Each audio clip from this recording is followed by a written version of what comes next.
এটা কথা মই আগৰ পৰাই কৈ আছোঁ যে আজিৰ দিনত এইটো কথা আমি স্বীকাৰ কৰিবই লাগিব যে অসমীয়া মানুহৰ কৰ্ম সংস্কৃতি যি ধৰণে হ'ব লাগিছিল সেই ধৰণে নোহোৱা কাৰণে এটা বিশেষ জনগোষ্ঠীৰ অৰ্থনৈতিক আধিপত্য অসমত বাঢ়িব ধৰিছে। তেওঁলোকক হিংসা কৰি লাভ নাই, আমি প্ৰতিযোগিতা কৰিব লাগিব।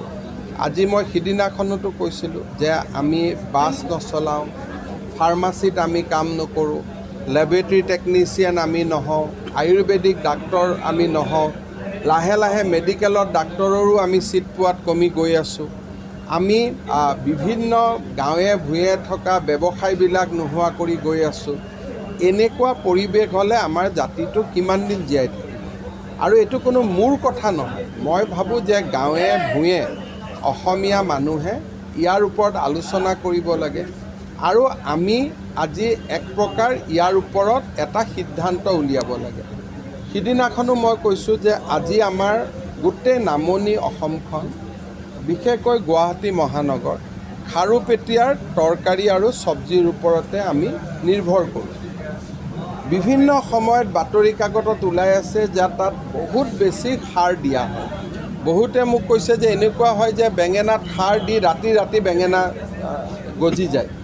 তাৰ ফলত আমাৰ দিনত কিডনী বেমাৰ বাঢ়িছে, লিভাৰৰ বেমাৰ বাঢ়িছে। কিন্তু জানি শুনিও আমাৰ ঘৰত বাৰীখন খালী হৈ আছে, আমি দুটা মাক দেউতাক আৰু বাচ্চা দুটা, অকণমান খেতি কৰিলে আমাৰ নিজৰ ঘৰখন আমি চলাই দিব পাৰোঁ। কিন্তু আমি খেতি কৰা নাই। আমি খেতি কৰা নাই, যি তৰকাৰী খাই আছোঁ সেই তৰকাৰীৰ ওপৰত আমাৰ বিশ্বাসো নাই। আমাৰ দাম বাঢ়িলেও আমি বেয়া পাওঁ, কাৰণ আমি দাম কমাব নোৱাৰোঁ, কাৰণ য'ৰ পৰা মানুহবিলাকে চব্জি আনে সেই মানুহক মই ৰিকুৱেষ্ট কৰিলেও তেওঁলোকে মোৰ কথা নুশুনে, মোক ভোটেই নিদিয়ে, মোৰ কথা ক'ত শুনিব? গতিকে এই গোটেই সমাজৰ যিটো এটা ডাঙৰ সমস্যা আমাৰ সন্মুখত আছে, দল, সংগঠন, নামঘৰ কমিটি, মন্দিৰ কমিটি, মছজিদ কমিটি সকলোৱে বহি এই সমস্যাবোৰ সমাধান কৰিব লাগে।